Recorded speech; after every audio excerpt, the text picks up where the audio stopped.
السلام علیکم listeners, please میں ریڈ کرنے جا رہی ہوں ناول صیاد کی قسط نمبر 6۔ ناول شروع کرنے سے پہلے ویڈیو کے ڈسکرپشن میں موجود میرے دوسرے چینل کے لنک کو بھی ضرور سبسکرائب کریں تاکہ آپ کو کمپلیٹ ناول سننے کو ملتے رہیں۔ چلیے شروع کرتے ہیں۔ ہو گئی میٹنگ؟ سائمن ان دونوں سے مخاطب ہوا۔ ہیجر نے جواب دیا، جبکہ الہان نے صرف سر ہلانے پر اکتفا کیا۔ گڈ، جس کام کے لیے تم دبئی آئی تھی وہ ہو گیا؟ اب کی بار اس نے ہیجر سے سوال کیا۔ نہیں۔ تو پھر اب رکو گی یہاں؟ نہیں، یہاں سے کچھ حاصل نہیں ہونا، مجھے اس لیے جا رہی ہوں واپس۔ اس کے لہجے میں اداسی تھی۔ ان دونوں کو باتوں میں مصروف دیکھ کر الہان نے واپسی کی جانب قدم بڑھائے تھے جب اس کی آواز اس کے کانوں سے ٹکرائی۔ اس کی آواز میں کھلی اداسی سے وہ چونکا ضرور تھا مگر ظاہر کروائے بغیر آفس میں چلا گیا۔ کب کی فلائٹ ہے؟ کچھ دیر بعد کی ہے، ایئرپورٹ ہی جا رہی ہوں ابھی۔ چلو میں ڈراپ کر دیتا ہوں تمہیں۔ میں چلی جاؤں گی سائمن، اس نے انکار کیا۔ موسم بہت خراب ہے، کیب ملنا مشکل ہے، اس لیے ضد نہ کرو، میں ڈراپ کر دیتا ہوں تمہیں۔ میں کیب کروانے کی کوشش کرتی ہوئی اگر کوئی مسئلہ ہوا تو کال کر دوں گی تمہیں۔ اپنی مرضی ہی کرنا ہر وقت۔ سائمن کے جل کر بولنے پر وہ مسکرائے اور اختتامی کلمات کہتے ہوئے ایلیویٹر کی طرف بڑھنے لگی۔ اسے سی آف کرنے کے بعد سائمن الہان کے آفس میں گیا اور کرسی پر گرنے کے سے انداز میں بیٹھتا بولا، کیسی رہی میٹنگ؟ میٹنگ تو ٹھیک تھی مگر سائیکالوجسٹ صاحبہ کچھ بدلی لگ رہی تھیں، وہ پرسوچ انداز میں بولا۔ الہان کی بات سن کر گرنے کے انداز میں بیٹھا سائمن ایک دم سیدھا ہوا، پھر جانچی نظروں سے اس کی جانب دیکھتا بولا، بدلی سے کیا مراد ہے آپ کی؟ کیا آپ پہلے اس سے مل چکے ہیں؟ میں نے ایسا کب کہا؟ سائمن کے صحیح اندازے پر وہ چونکا، پھر خجل ہو کر بولا، کچھ تو ہے جس کی پردہ داری ہے۔ لبوں پر شریر مسکراہٹ سجائے سائمن گنگنانے کے انداز میں گویا ہوا، پروفیٹک مانسٹر، اب آپ مجھ سے چھپائیں گے؟ مجھ سے؟ سائمن نے اسے ایموشنل بلیک میل کرنا چاہا مگر وہ بھی الہان مرتضیٰ تھا۔ اتنی جلدی کہاں اس نے کسی کے قابو آنا تھا؟ اسے قابو کرنے والی صرف ایک ہی تھی جو فی الحال اس کی دسترس میں نہیں تھی۔ چلیں کوئی نہیں، نہ بتائیں، مگر ایک بات یاد رکھیے گا، حقیقت زیادہ دیر چھپ نہیں سکتی۔ اس کو اگنور کرنے کے لیے اس نے فون کی جانب ہاتھ بڑھایا تو اسے کچھ دیر پہلے موصول ہونے والے پیغامات یاد آئے۔ سائمن سنجیدگی سے اس نے سائمن کو پکارا۔ جی باس۔ اس کا سنجیدہ چہرہ دیکھ کر وہ بھی شرافت کے لبادے میں واپس آتا بولا، اس کیس میں انوالو ہونے سے پہلے میں نے تمہیں کیا بات کہی تھی؟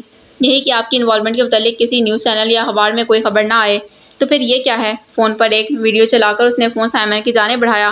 وہ ویڈیو ایک نیوز اینکر کی تھی جو کیس میں اس کی مداخلت اور اس کے اثر و رسوخ کی وجہ سے کرمنل سائیکالوجسٹ کی تقرری کے متعلق بتا رہا تھا۔ باس آپ فکر نہ کریں، یہ ویڈیو میں ابھی ڈیلیٹ کروا دیتا ہوں۔ وہ سب کمپیوٹر پروگرامر تھے اور ان کا گروپ یونیورسٹی میں ہیکر کے نام سے مشہور تھا۔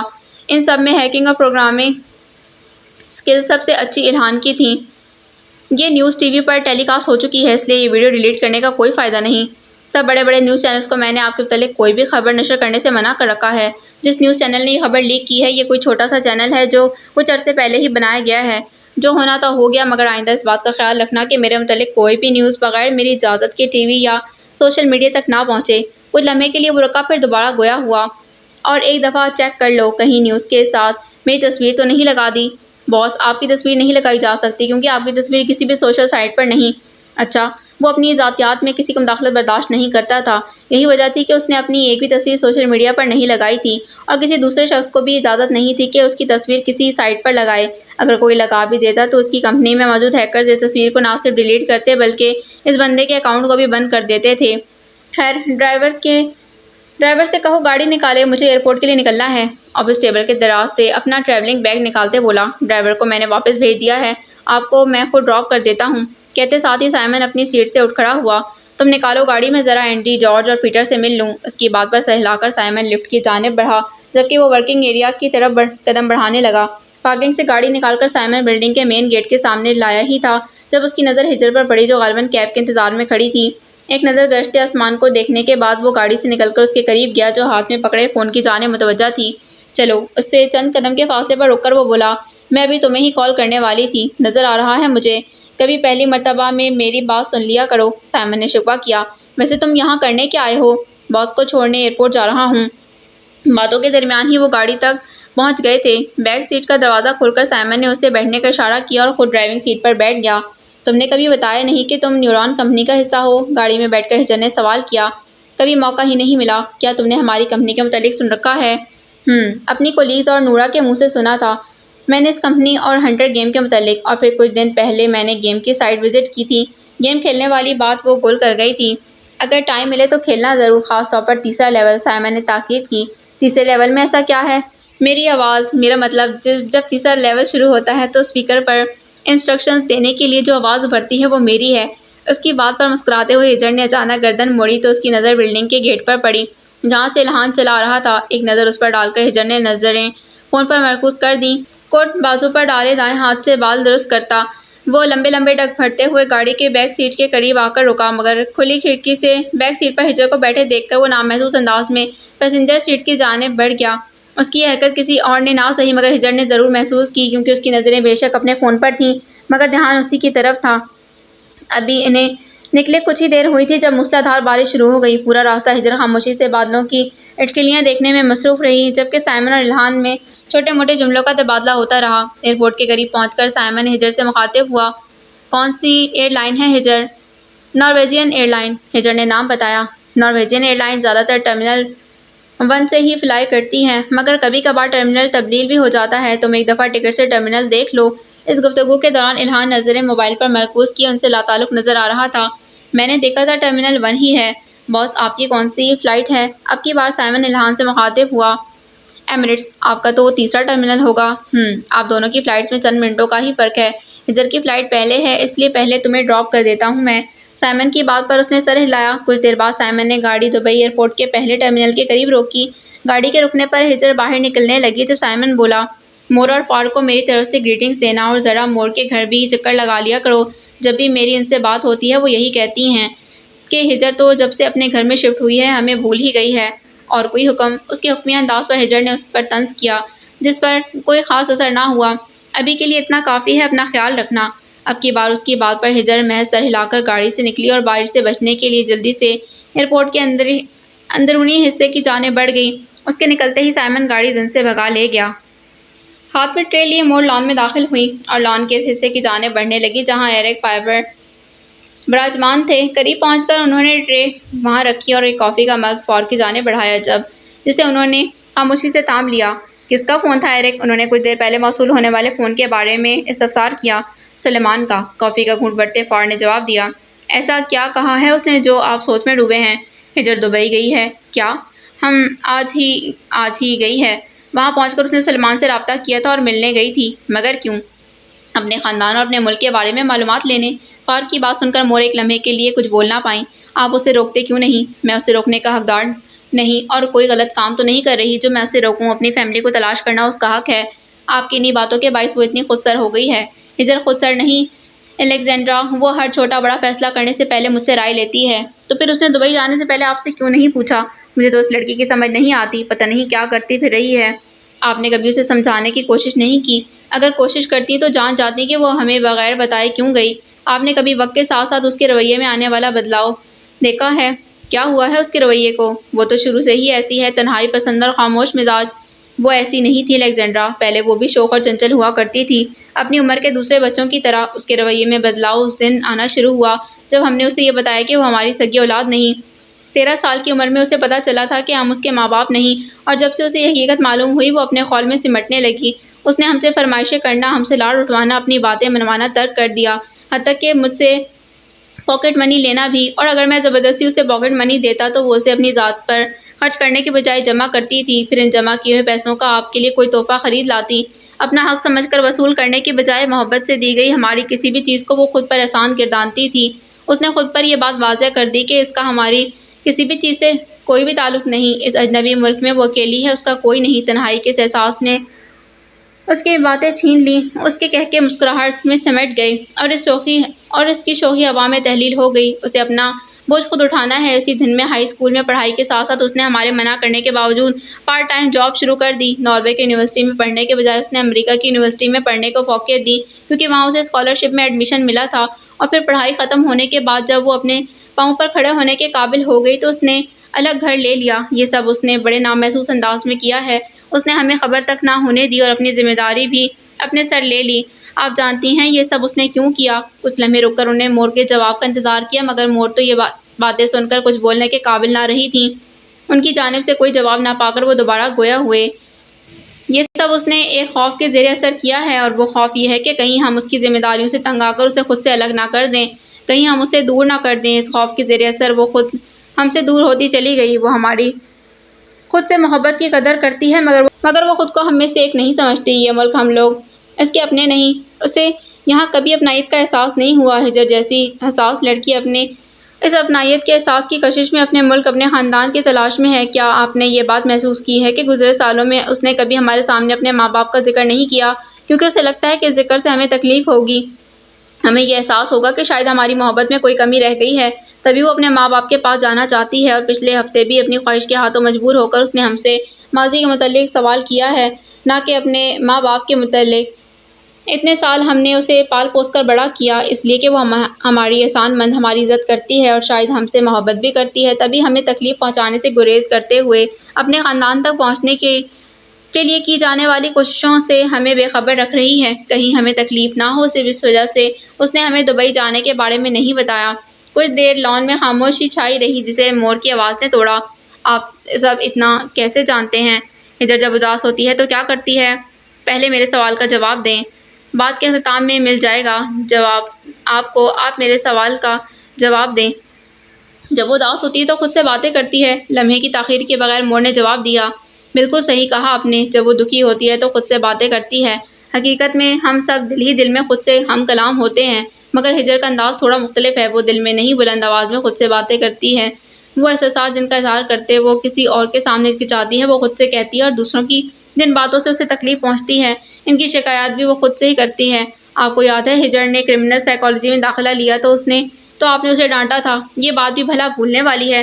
مجھے اچھی طرح یاد ہے کہ اس فیلڈ میں ایڈمیشن لینے پر میں نے اسے پہلی مرتبہ ڈانٹا تھا، اور آپ کی ڈانٹ پر وہ روتی ہوئی کمرے میں چلی گئی تھی۔ میں اسے چپ کروانے اس کے پیچھے گیا، اور دروازہ کھلا ہونے کے باعث خود سے کی جانے والی اس کی ساری باتیں میں نے سن لی تھیں۔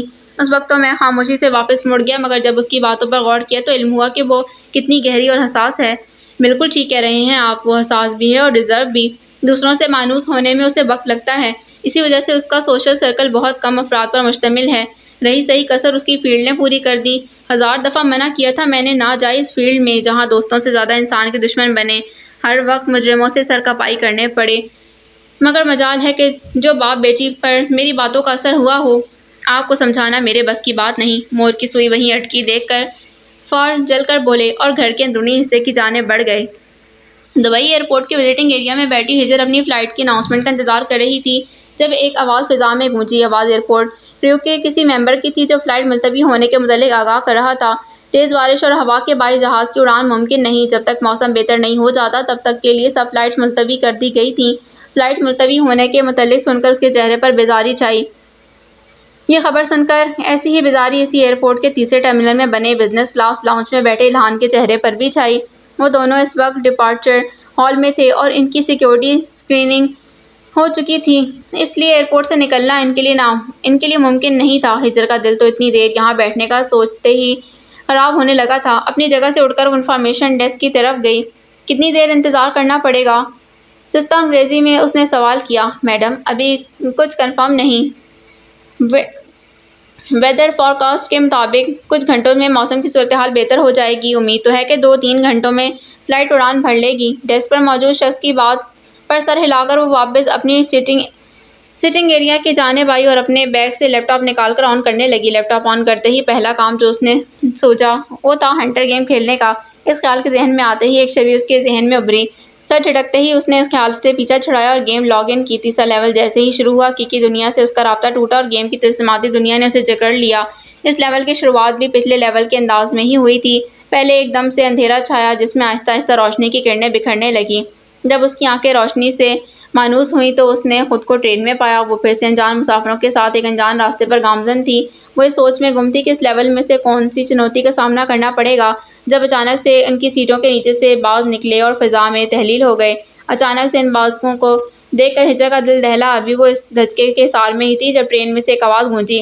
اس آواز کو سن کر اس کے لبوں پر مسکراہٹ آئی، کیونکہ یہ آواز سائمن کی تھی، جو اس لیول کے اصول و ضوابط بتا رہا تھا۔ ہنٹر گیم کے لیول 3 سینٹ میں آپ سب کو خوش آمدید۔ یہ لیول پچھلے لیول سے مختلف ہے، اور اس لیول کو آپ نے اگلے نہیں بلکہ ایک پارٹنر کے ساتھ کھیلنا ہے۔ آپ کے ان پارٹنر کا انتخاب رینڈملی کیا جائے گا۔ آپ کے منتخب کردہ پارٹنر کے اکاؤنٹ کا لنک آپ کو بھیج دیا جائے گا۔ لنک میں دیے گئے اکاؤنٹ سے آپ نے پلیئر اپ کرنا ہے۔ تیسرے لیول کو پار کرنے کے لیے آپ کو ان علامات کی ضرورت ہوگی جو آپ نے پچھلے لیول میں حاصل کی تھیں۔ باقی انسٹرکشنز آپ کو میسنجر پر باقی انسٹرکشنز آپ کو میسیجز کی شکل میں موصول ہوں گی۔ امید ہے آپ اس گیم سے لطف اندوز ہوں گے۔ اس آواز کے بلند ہوتے ہی ٹرین والا منظر غائب ہوا اور پلک جھپکنے پر اس نے خود کو ایک قدیم قلعے میں پایا۔ وہ ارد گرد کا جائزہ لینے میں مصروف تھی جب اسے میسج کی نوٹیفیکیشن ملی۔ اس میسج میں اسے اس کے پارٹنر کے اکاؤنٹ کا لنک دیا گیا تھا۔ ابھی اس نے پروفائل کھولی ہی تھی جب اس شخص کی جانب سے اسے بیڈنگ ریکویسٹ موصول ہوئی۔ لمحے کی تاخیر کیے بغیر ہجر نے پروفیٹک مانسٹر نامی پروفائل کی ریکویسٹ قبول کی۔ صیاد 8واں باب۔ بزنس کلاس لاؤنج میں بیٹھے الہان کو پیٹر کی بات یاد آئی۔ ایئرپورٹ کے لیے نکلنے سے پہلے جب ان تینوں کے ملنے گیا تھا تب پیٹر نے اسے کہا کہ اس کی دی گئی ہدایات کے مطابق تیسرا لیول اپ ڈیٹ ہو گیا ہے، لہٰذا وہ ایک مرتبہ اسے کھیل کر بتائے کہ تیسرے لیول میں ہونے والی تبدیلیاں اسے کیسی لگی ہیں۔ اس بات کے ذہن میں آتے ہی الہان نے گیم لاگ ان کی۔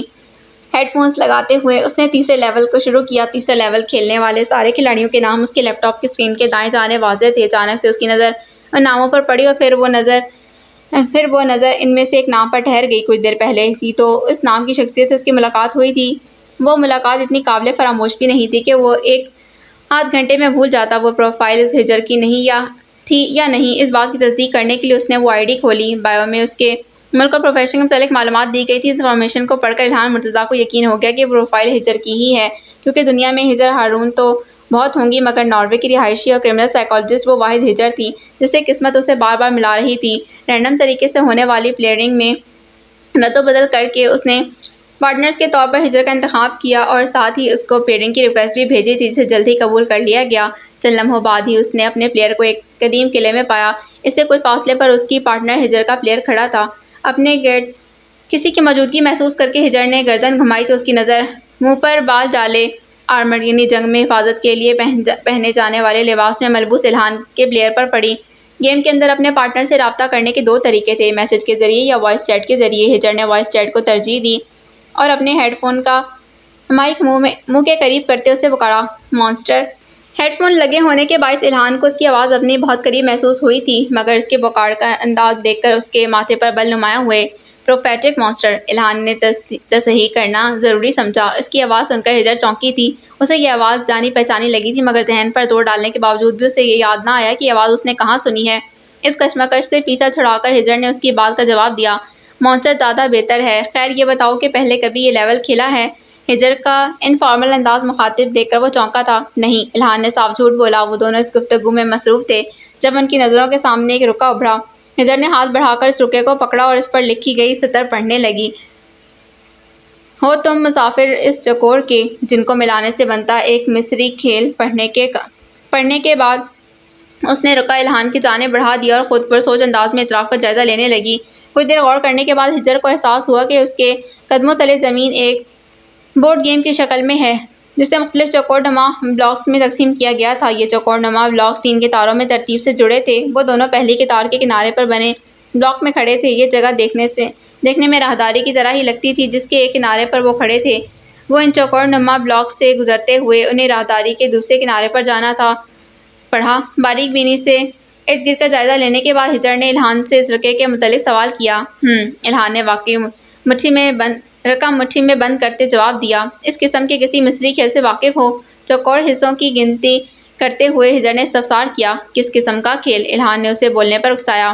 ایسا کھیل جس میں 30 بلاکس ہوں جنہیں 3 قطاروں میں تقسیم کیا گیا ہو۔ اپنی بات کے بیچ وہ ایک لمحے رکی۔ 30 بلاک کے لفظ سے اس کے ذہن میں دھماکہ ہوا کیونکہ اس گیم سے واقف تھی۔ کہیں یہ گیم سینٹ تو نہیں؟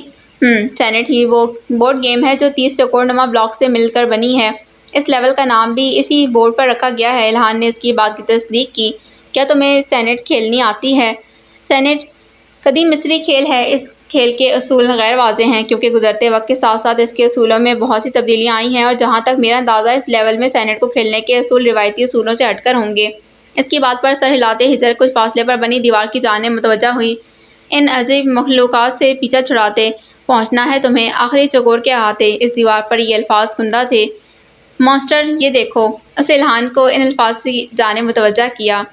ایسے اشارے ہمیں وقتاً فوقتاً ملتے رہیں گے۔ چلو گیم کی شروعات کرتے ہیں۔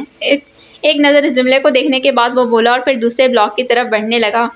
چلو۔ اپنے گاؤن کو سنبھالتے ہوئے ہجر نے بھی اس کی تقلید کی۔ چھوٹے چھوٹے قدم اٹھاتے وہ دونوں دوسرے بلاک تک پہنچے اور جیسے ہی انہوں نے تیسرے بلاک کی طرف بڑھنا چاہا تیسرا بلاک ان کے قدموں سے دور ہو گیا۔ اور دونوں بلاکس کے درمیان خلا تھا۔ ایک نظر اس فاصلے کو دیکھنے کے بعد الہان ہجر کی جانب مڑا۔ اس فاصلے کو ہمیں لانگ جمپ کے ذریعے عبور کرنا ہوگا۔ اس کی بات سن کر ہجر نے سر ہلایا، پھر کچھ الٹے قدم اٹھائے۔ تیسرے بلاک سے ایک مخصوص فاصلے پر پہنچنے کے بعد ان کے قدم تھمے۔ دونوں نے ایک نظر ایک دوسرے کو دیکھا، پھر سبک رفتاری سے تیسرے بلاک کی طرف بھاگتے ہوئے جمپ ماری۔ تیسرے بلاک پر قدم جمانے کے بعد الہان نے ہجر کی تلاش میں نظریں دوڑائیں، مگر وہ اسے کہیں دکھائی نہ دی۔ وہ اس کی تلاش میں مصروف تھا جب اس کے کانوں سے اس کی آواز ٹکرائی، "مانسٹر!" آواز کی سمت دیکھنے پر ہجر اسے خلا میں لٹکی ہوئی دکھائی دی۔ اس نے دونوں ہاتھوں سے بلاک کو تھام رکھا تھا، ورنہ وہ کب کی گر چکی ہوتی۔ اس کی حالت دیکھ کر الہان کے چہرے پر بے اختیار مسکراہٹ ابھری۔ اپنی اس بے اختیار مسکراہٹ پر وہ خود بھی حیران ہوا تھا۔ "مانسٹر!" ہجر کے ایک بار پھر پکارنے پر وہ اس سے کچھ فاصلے پر دو زانوں بیٹھا اور جھک کر تنبیہ کرنے والے انداز میں بولا، "اگر ایک مرتبہ پھر تم نے مجھے مانسٹر کہہ کر مخاطب کیا نا، تو میں نے واقعی تمہیں یہاں سے نیچے دھکا دے دینا ہے۔ اچھا نہیں کہتی اب تمہیں مانسٹر، مدد کرو اب میری۔" التجائی انداز اپناتے ہوئے ہجر بولی۔ لیپ ٹاپ اسکرین کے دائیں جانب بنی اس کی گرین رنگ کی لائف لائن سرخ رنگ میں ڈھل چکی تھی، اور یہ سرخ رنگ خطرے کا سگنل تھا۔ "یہی بہتر ہے تمہارے لیے." کہتے ساتھ الہان نے ایک ہاتھ اس کی جانب بڑھایا، جسے لمحے کی تاخیر کیے بغیر ہجر نے تھام لیا، اور دوسرے ہاتھ سے اس کی کلائی تھام کر الہان نے اسے اوپر کی جانب کھینچا۔ جیسے ہی وہ اپنے پیروں پر کھڑی ہوئی، اس کی لائف لائن دوبارہ سے گرین ہو گئی، جس سے ظاہر تھا وہ اب خطرے سے باہر ہے۔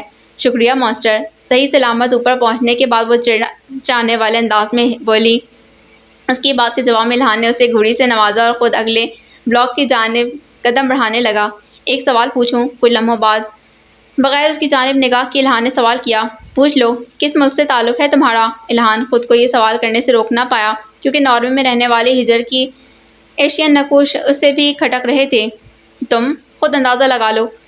تمہارا انگلش لب و لہجہ دیکھ کر تو لگتا ہے کہ تم کسی یورپین ملک سے تعلق رکھتی ہو، مگر تمہارا انداز ان لوگوں سے مختلف ہے۔ میں کسی نتیجے پر پہنچ نہیں پا رہا، اس لیے تم خود ہی بتا دو کہ تم کس ملک سے تعلق رکھتی ہو۔" اس کی بات سن کر ایک لمحے کے لیے ہجر کو کچھ بول ہی نہ پائی۔ جذبات کے امٹتے سمندر کو قابو کر کے کچھ لمحوں بعد وہ گویا ہوئی۔ "میں خود نہیں جانتی کہ میرا اصل ملک کون سا ہے۔ میں اڈاپٹڈ چائلڈ ہوں، اس لیے اپنے اصلی ماں باپ اور اپنے ملک کے بارے میں نہیں جانتی۔" اس کی بات پر کی بورڈ پر چلتی 11 انگلیاں ایک لمحے کے لیے تھمیں۔ عام سے انداز میں ہجر نے اپنی زندگی کا سب سے کڑوا سچ بیان کیا۔ وہ حقیقت تھی جس کا تذکرہ اس نے اپنے کسی دوست سے نہیں کیا تھا، آج بڑی آسانی سے ایک اجنبی شخص سے کہہ گئی تھی۔ اپنی بات کہہ کر وہ آگے بڑھی تھی، جبکہ الہان کئی لمحوں تک اس کی بات کے سار سے نکل نہ پایا۔ اپنے پیچھے الہان کی غیر موجودگی محسوس کر کے وہ مڑی۔ اسے کچھ فاصلے پر سوچ میں گم کھڑا دیکھ کر ہجر بولی، "کیا سوچ رہے ہو مانسٹر؟" اس کی آواز پر وہ سوچوں کے چنگل سے باہر نکلا اور نفی میں سر ہلاتے اس کے پیچھے قدم بڑھانے لگا۔ اگلے چند بلاک انہوں نے بغیر کسی مشکل کے عبور کیے، مگر جیسے ہی انہوں نے 8ویں بلاک پر قدم رکھا، سارے بلاک ہوا میں تحلیل ہو گئے، اور ان کے قدموں کے آگے ایک تنگ سا راستہ جو قلعے کے داخلی دروازے کی طرف جاتا تھا۔ دروازے کے اس پار سے عجیب و غریب آوازیں آ رہی تھیں۔ آوازوں میں سب سے نمایاں آواز بیڑیوں کی تھی۔ ایسا لگتا تھا کہ کسی کو اس قلعے میں بیڑیاں ڈال کر قید کیا گیا تھا۔ نظروں کا تبادلہ کرنے کے بعد وہ دونوں محتاط انداز میں اس تنگ راستے کو عبور کر کے قلعے کے دروازے تک پہنچے۔ الہان نے دروازے کو دھکیلا تو چرچراہٹ کی آواز کے ساتھ دروازہ کھل گیا۔ پھر جیسے ہی انہوں نے قدم قلعے کے اندر رکھا، بیڑیاں توڑنے کی تیز آواز گونجی، اور ساتھ ہی قدیم طرز پر بنا وہ دروازہ خود بخود بند ہو گیا۔ بند دروازے کو توجہ دیے بغیر وہ دونوں آواز کی سمت قدم بڑھانے لگے۔ مختلف برآمدوں کو پار کرتے ہوئے وہ جیسے جیسے آگے بڑھ رہے تھے، اس آواز میں اضافہ ہو رہا تھا۔ یہ آواز ہال سے آ رہی ہے، اور ان آوازوں کو سن کر لگ رہا ہے کہ کوئی مافوق الفطرت مخلوق ہے ہمارے انتظار میں ہے، اس لیے اپنے ذہن کو ہر قسم کے خطرے سے نمٹنے کے لیے تیار کر لو۔ یہ آخری برآمدہ ہے، اور اسے عبور کرتے ہی ہم ہال میں ہوں گے۔ اس کے ہم قدم ہو کر الہان نے آہستہ آواز میں اسے آنے والے حالات سے آگاہ کیا۔ "بے فکر رہو مانسٹر، سپاہی تیار ہیں، تم بس کمند ڈالنے کی تیاری کرو۔" وہ برآمدے کے آخری سرے پر تھے جب ان کی نظروں کے سامنے ایک رکا آیا۔ "چھڑاؤ پیچھا ان مخلوقات سے، مدد لے کر ان علامات سے۔" رکے پر لکھے الفاظ ہجر نے بلند آواز میں پڑھے، پھر الہان کی جانب متوجہ ہو کر سوالیہ انداز میں بولی، "تمہارے پاس کون کون سی علامات ہیں؟" اس کے سوال پر الہان نے اپنی مٹھی فضا میں بلند کی۔ لمحے کے 1000ویں حصے میں اس نے اپنی مٹھی کھولی تو اس کی ہتھیلی پر 5 علامات تھیں۔ والکنٹ آپس میں جڑے ہوئے 3 مثلث کی جانب اشارہ کرتے الہان نے کہا، "ٹرائسیپ۔" اب کی بار اس کا اشارہ اس علامت کی جانب تھا جو ڈائمنڈ نما شکل کے تین حصوں کے جڑنے سے بنی تھی۔ "یہ سولر کراس ہے نا؟" تیسری علامت دے کر ہجر نے کہا، "سولر کراس ایک گول دائرہ تھا جسے 2 متوازی لائنوں کے ذریعے 4 تکونوں میں تقسیم کیا گیا تھا۔ یہ سولر کراس ہے۔" کرس کیلین 3 مرغولوں پر مشتمل علامت کی طرف اشارہ کرتے ہوئے الہان نے کہا، یہ آنکھ ہے۔ 5ویں اور آخری علامت دے کر الہان بولا، آنکھ تو میرے پاس بھی ہے۔ اس کی بات سن کر ہجر بولی، اپنے سمبل دکھاؤ۔ میرے پاس آنکھ، اوروبروس، اسٹار آف ڈیوس، میونر اور لائر ہے۔ ہجر نے اپنے سمبل ظاہر کیے۔ تمہارے سمبل بہت پاورفل ہیں، اس لیے انہیں سوچ سمجھ کر استعمال کرنا۔ الہان نے تاکید کی، مجھے تو انہیں استعمال کرنے کا طریقہ کار بھی معلوم نہیں، پتہ چل جائے گا کچھ دیر میں۔ باتوں کے دوران ہی انہوں نے برآمدہ عبور کیا اور ہال میں پہنچے۔ ہال میں تباہی مچاتی سپر نیچرل مخلوق کو دیکھ کر ہجر بری طرح حواس باختہ ہوئی، اور وہ 9 سروں والا ایک مانسٹر تھا جسے کچھ دیر پہلے تک بیڑیوں کے ذریعے باندھ کر رکھا گیا تھا، مگر ان کے قلعے میں داخل ہوتے ہی وہ سپر نیچرل مخلوق خود کو آزاد کروانے میں کامیاب ہو گئی تھی اور اب وہ ہال میں تباہی مچا رہی تھی۔ ہجر کیا کر رہی ہو وہاں کھڑی؟ بھاگو وہاں سے ورنہ وہ تمہیں ناک ڈاؤن مار دے گا۔ ستون کی اوٹ میں کھڑے الہان کی بات پر وہ اپنے حواسوں میں واپس لوٹی اور خود بھی جلدی سے ایک ستون کے پیچھے چھپ گئی۔ اس مخلوق کو دیکھ کر حیرت زدہ تھی، اس کے ذہن و گمان میں بھی نہیں تھا کہ ہنٹر گیم کے لیول 3 میں اس قسم کی مخلوق سے اس کا سامنا ہو سکتا ہے۔ الہان کی تنبیہ کا بھی اس نے کچھ خاص اثر نہ لیا تھا۔ کچھ دیر بعد الہان اس مخلوق سے چھپتا چھپاتا اس کے قریب آیا۔ سکتہ ٹوٹا کہ نہیں؟ مذاق تو نہ اڑاؤ میرا۔ میں مذاق تو نہیں اڑا رہا، میں تو تم سے تمہارا حال دریافت کر رہا ہوں۔ اب اگر حال دریافت کر لیا ہو تو میں یہ بھی بتا دو کہ اس پرانک مخلوق سے کیسے نپٹا جائے۔ اس مخلوق کا نام ہائیڈرا ہے۔ ہائیڈرا پانی میں رہنے والے سانپ کی طرح کا مانسٹر ہے۔ اس کے عام طور پر 9 سر ہوتے ہیں۔ اس کا ذکر بہت سی کہانیوں میں آیا ہے اور کہانیوں کے مطابق آج تک اسے صرف ایک شخص مار پایا ہے، باقی سب اسے مارنے میں ناکام رہے ہیں۔ اسے مانسٹر آف ڈسٹرکشن کہا جاتا ہے۔ کس نے اسے مارا تھا؟ ہم اسے کیسے ماریں گے اور تم اتنا سب کچھ کیسے جانتے ہو؟ ہجر نے سوالات کیے۔ ہم اسے اس طریقے سے ہی ماریں گے جس طرح کہانیوں میں لکھا گیا ہے۔ کیا مطلب؟ مطلب صاف ہے کہ ہم اسے کہانیوں میں لکھے طریقے کے تحت ہی ماریں گے۔ اس طریقے پر روشنی ڈالنا پسند کریں گے؟ ہجر جل کر بولی، ضرور۔ ہر ایک مخلوق کی کوئی نہ کوئی کمزوری تو ہوتی ہے اور اس گیم میں فتح اسے ہی نصیب ہوتی ہے جو دوسروں کی کمزوریوں کو اپنی طاقت بنا لے۔ ہمیں بھی بس یہی کرنا ہے۔ ہائیڈرا کی کمزوری اس کا اصلی سر ہے، ہمیں اس کے سر کو اس کے دھڑ سے جدا کرنا ہے۔ تمہیں کیا لگتا ہے کہ ہمیں آسانی سے اپنے سر تک پہنچنے دے گا؟ یہ ٹاسک بہت مشکل ہونے والا ہے۔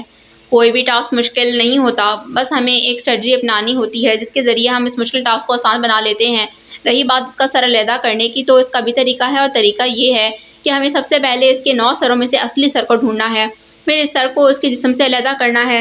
جہاں تک میرا خیال ہے، اس قسم کے مانسٹر کے اندر چھپکلی کی طرح ری جنریشن کی صلاحیت موجود ہوتی ہے۔ جس طرح چھپکلی اپنے جسم کے الگ ہونے والے حصوں کو دوبارہ سے گرو کر لیتی ہے، اسی طرح یہ مانسٹر بھی اپنی کٹی ہوئی گردن کو دوبارہ ری جنریٹ کر لے گا۔ اس کی بات کاٹ کر ہجر نے نکتہ اٹھایا، میری پوری بات تو پہلے تم سنا لو اپنی۔ ہجر جل کر بولی، ہاں تو پہلے ہمیں اس کا سر علیحدہ کرنا ہے۔ جب اس کا سر علیحدہ ہو جائے گا تو اس کی پاور کم ہو جائے گی۔ اس کی کم پاور کا پورا فائدہ اٹھا کر ہمیں اس کی کٹی ہوئی گردن کو مشل لے کر داغنا ہے۔ اس سے یہ اپنا کٹا ہوا سر ری جنریٹ نہیں کر پائے گا اور پھر ہمارے ایک آدھ حملے سے اس کا کام تمام ہو جائے گا۔ صحیح، مگر ہمیں یہ کیسے پتہ چلے گا کہ اس کا اصلی سر کون سا ہے اور مشل کیسے چلے گی؟ اب سب کچھ میں ہی بتاؤں؟ خود بھی کچھ سوچ لو، الہان جتانے والے انداز میں بولا۔ کس قدر بد لحاظ ہو تم مانسٹر، اب نہ بتانا تم کچھ مجھے، میں خود ہی کوئی نہ کوئی ترکیب سوچ لوں گی اور اب میں لیڈ کروں گی اور تم خاموشی سے میری پیروی کرو گے۔ جو حکم، مگر ذرا جلدی کرو، ترکیب سوچو، کیونکہ ہائیڈرا جس رفتار سے تباہی مچا رہی ہے، لگتا ہے اگلے 15 منٹ میں یہ جگہ مٹی کا ڈھیر بن جائے گی اور خود تو یہ باہر نکل جائے گی مگر ہم ملبے تلے دب کر رہ جائیں گے۔ تم چپ کرو، میں کچھ سوچ پاؤں گی نا۔ ہجر کی بات مکمل ہوتے ہی کچھ لمحوں کے لیے ان دونوں کے درمیان خاموشی چھا گئی، مگر پیچھے بیک گراؤنڈ میوزک کے طور پر توڑ پھوڑ کی آوازیں برابر آ رہی تھیں۔ ہجر تو مانسٹر مارنے کا کوئی لائے عمل سوچنے میں مصروف تھی، جبکہ الہان ہجر کے متعلق ہی سوچ رہا تھا۔ 2 سال پہلے جب اس نے پہلی مرتبہ ہجر کو دیکھا تھا تب وہ اس کا نیم رخ ہی دیکھ پایا تھا۔ بلانڈ بالوں اور بھوری آنکھوں والی وہ لڑکی دور سے دیکھنے پر اسے نارویجین ہی لگی تھی، مگر آج جب کیس کے سلسلے میں پہلی مرتبہ وہ اس کے روبرو آئی تھی، پہلی نظر میں تو وہ اسے پہچان ہی نہیں پایا۔ اس کی کالی آنکھیں اور گاؤن اس کے لیے حیران کن تھیں۔ آج وہ اسے کہیں سے بھی ناروے کی نہیں لگی تھی، بلکہ آج وہ اسے بہت جانی پہچانی لگی تھی۔ ہجر میں اسے اپنے بہت ہی قریبی شخص کی شبیہ نظر آئی تھی اور پھر اس کے ہاتھ پر بنا نشان۔ میٹنگ کے دوران ہی وہ اس سے اس کے ملک کے متعلق پوچھنا چاہتا تھا، مگر اس کا سرد اور بیگانہ انداز دیکھ کر وہ اپنا سوال پوچھ نہ سکا۔ وہ چاہتا تو سائمن کے ہجر کے متعلق معلومات لے سکتا تھا، مگر وہ اپنے ایک سوال کے بدلے میں کیے جانے والے سائمن کے 100 سوالوں کے جواب دینے سے گریز کرتے ہوئے اس سے کچھ نہیں پوچھا۔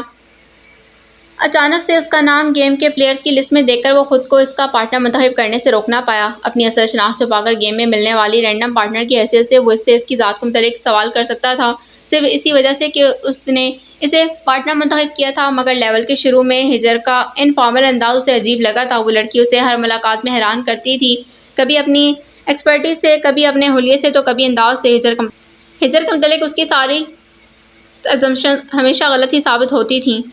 اوہ ہیلو مانسٹر، کہاں گئے؟ اس کی طویل خاموشی محسوس کر کے ہجر بولی۔ کہیں نہیں گیا، یہیں ہوں۔ تم بتاؤ، سوچ لی ترکیب؟ بتاؤ پھر۔ کیسے پتہ چلے گا اس خیالی مخلوق کا اصلی سر کون سا ہے، اور مشعل کیسے روشن ہوگی؟ مطلب آگ کہاں سے آئے گی؟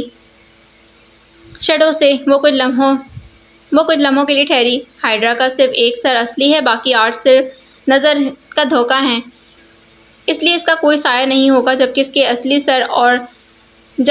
اصلی سر اوپیک، یعنی جس میں سے روشنی گزر نہ پائے ہے، اس لیے اس کی شیڈو بنے گی، اور ہم شیڈو کے ذریعے اصلی سر ہی پہچانیں گے۔ آئیڈیا تو اچھا ہے، مگر قابل عمل نہیں، کیونکہ شیڈو روشنی کے ٹکرانے پر واپس جانے سے بنتی ہے، اور قدیم طرز کے قلعے میں روشنی کا کوئی خاص انتظام نہیں۔ الہان نے اہم نکتے کی طرف اس کی توجہ دلائی۔ روشنی کے لیے سورج ہے نا؟ اس بند ہال میں سورج کو اٹھا کر تم لاؤ گی؟ اس کا انداز مذاق اڑانے والا تھا۔ میرے خیال سے تم رقعے پر لکھا پیغام بھول رہے ہو۔ رقعے پر لکھا تھا کہ ہمیں اپنی علامات استعمال کر کے ان مخلوقات کا مقابلہ کرنا ہے۔ کیا کہنا چاہ رہی ہو تم؟ بے وقوف، میرے کہنے کا مطلب یہ ہے کہ ہم علامات کا استعمال کرتے سورج کو قلعے کے اندر بلا لیں گے۔ دماغ تو نہیں چل گیا تمہارا؟ کیا بہکی باتیں کر رہی ہو؟ وہ شاید واقعی اس کی بات کے معنی نہیں سمجھ پا رہا تھا، یا پھر جان بوجھ کر اس سے اگلوانے کی کوشش کر رہا تھا۔ بھئی مانا کہ گیم اس نے بنائی ہے، اور گیم میں دی گئی رولز کو حل کرنے کے طریقے سے معلوم ہیں، مگر اس کا یہ مطلب تو نہیں کہ وہ اسے سب کچھ بتائے۔ تھوڑی بہت کوشش تو اسے خود بھی کرنی چاہیے۔ اوف، دیکھو مانسٹر، میرے پاس لائر ہے۔ لائر جانتے ہو کس کا سمبل ہے؟ اپولو کا۔ اپولو کون ہے؟ یونانیوں کے مطابق سورج کا دیوتا۔ لائر کا استعمال کر کے ہم مصنوعی سورج جنریٹ کر سکتے ہیں۔ سورج کی روشنی سے سایہ بھی بن جائے گا، اور سورج کی آگ سے مشعل بھی جل جائے گی۔ آئیڈیا ویسے تمہارا قابل غور ہے۔ غور بعد میں کرتے ہیں، پہلے جاؤ اور کہیں سے مشعل ڈھونڈ کر لاؤ، ہجر نے حکمی انداز میں کہا۔ جلدی جاؤ۔ اسے وہیں کھڑا دیکھ کر ہجر ایک بار پھر گویا ہوئی۔ اب کی بار الہان خاموشی سے چلا گیا، جبکہ وہ خود ہائیڈرا کی حرکات اور سکنات کا جائزہ لینے لگی۔ اس کی نظر میں اب تک وہ دونوں نہیں آئے، تبھی وہ ان کے پیچھے نہیں آیا تھا۔ ہجر وہیں ستون سے لگی کھڑی۔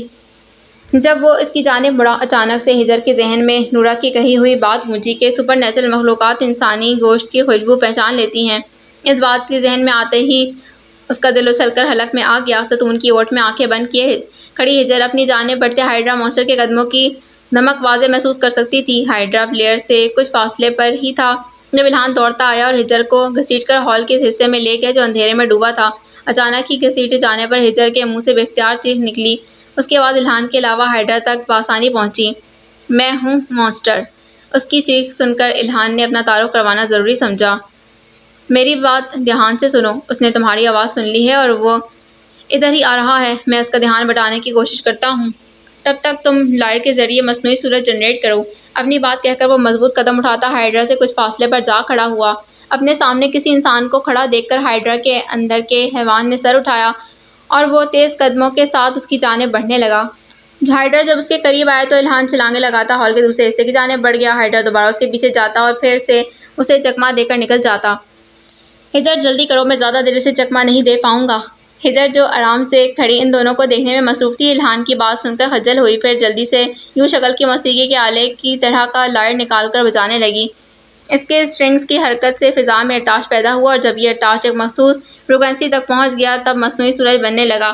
ہمیں آواز کی فریکوئنسی اور سورج سے نکلنے والی شعاؤں کی فریکوئنسی کے برابر لانا ہے۔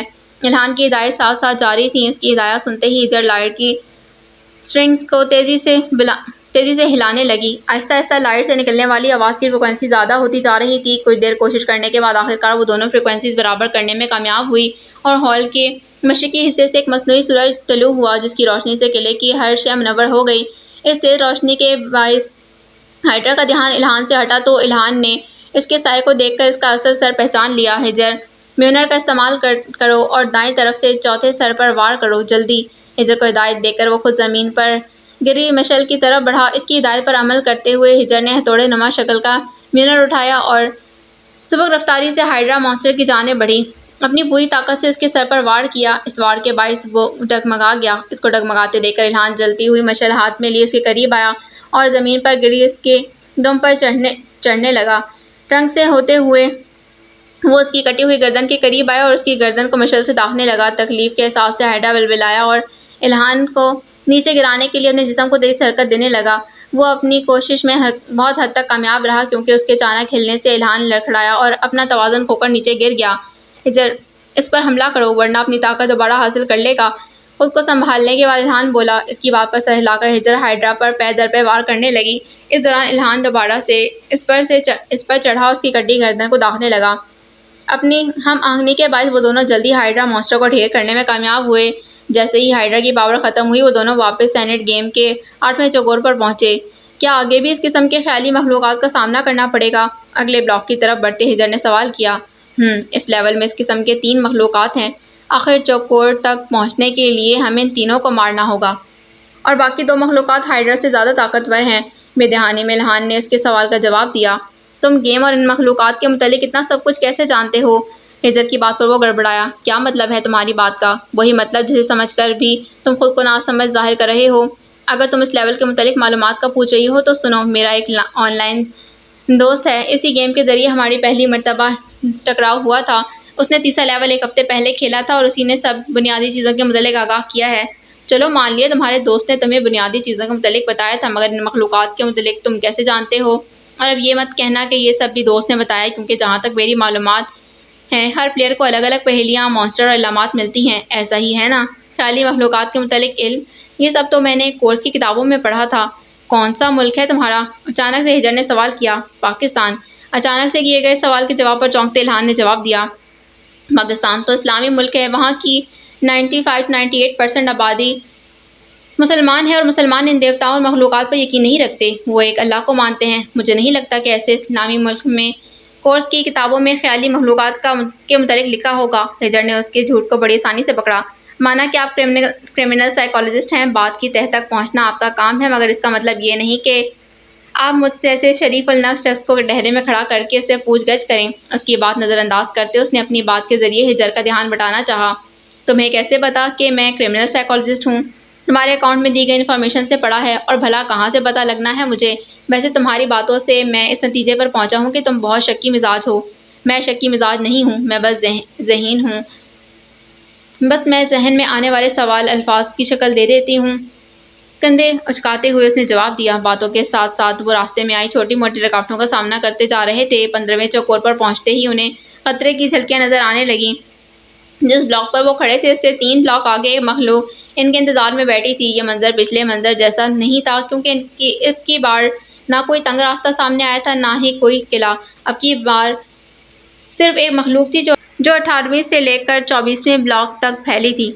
شاید وہ ان سب بلاکس پر قابض تھی، اور جب تک اسے مار نہ دیتے وہ ان بلاکس تک نہیں پہنچ سکتے تھے۔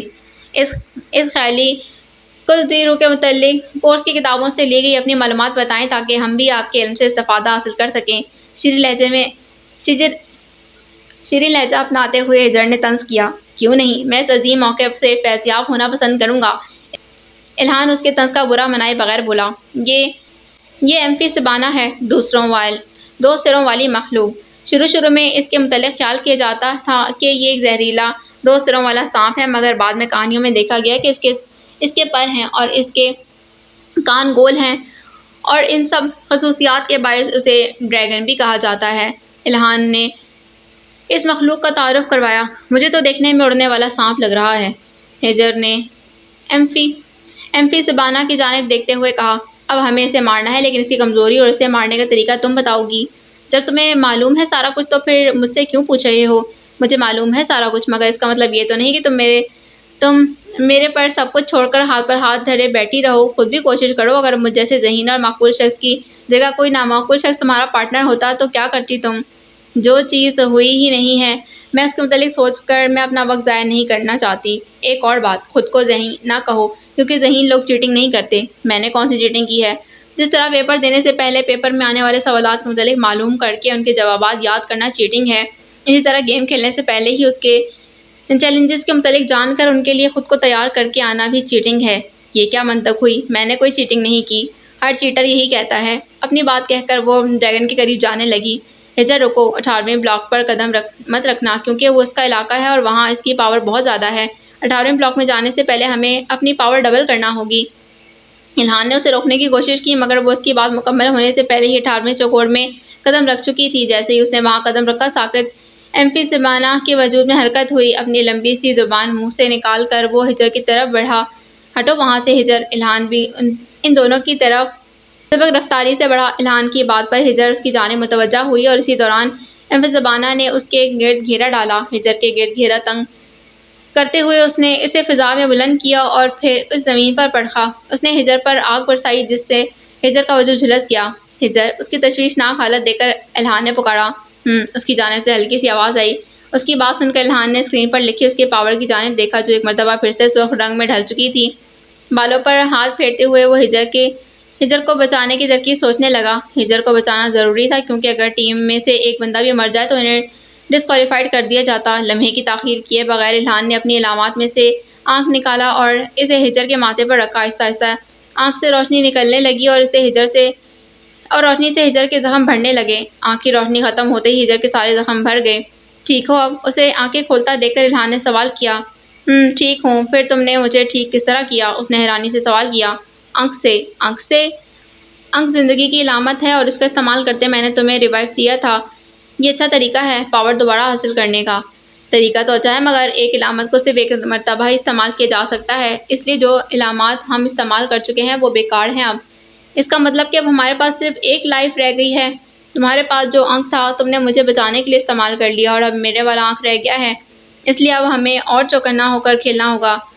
اب ایمفیسیبانا کو مارنے کا طریقہ سوچو کیونکہ ہم اسے مارنے میں جتنی تاخیر کریں گے اس کی طاقتیں اتنی زیادہ ہوتی جائیں گی۔